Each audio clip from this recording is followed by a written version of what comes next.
eccoci qua, arrivate le mascherine vergognosissime per gli intimi e siamo a casa Galax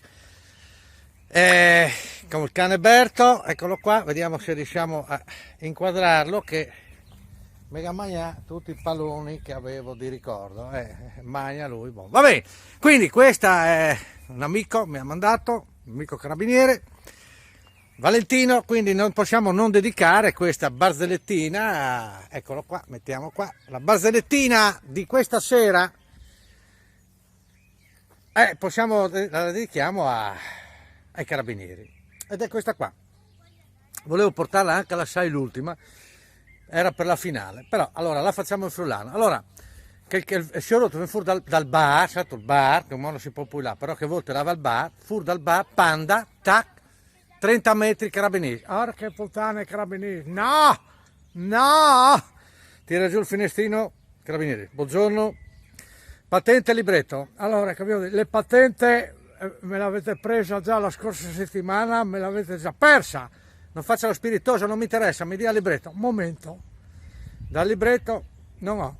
Perso il libretto. Boh, allora guardi, nome e cognome. Non posso. Ma non mi c'è. Allora, ma siamo fuori di testa. Mi dia nome e cognome. Non posso. Mi dia nome e cognome. Non posso. Allora non posso, faccio parte degli alcolisti anonimi, non posso dare nome e cognome. Boh, mi dica almeno il nome. Sicuro? Mi dica il nome. Mi chiamo Gesù. Bene, allora adesso facciamo un bel verbale per vilipendio la cristianità. No, mi chiamo Gesù, brigadiere, maresciallo. Veramente, venga che lo dimostro. Prende sti due carabinieri, li porta al bar, da dove è appena uscito, appena apre il bar, il barista. Cristo, sei già tornato!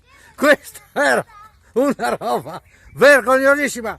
Agli amici dell'arma che stanno lavorando come pazzi in questo periodo.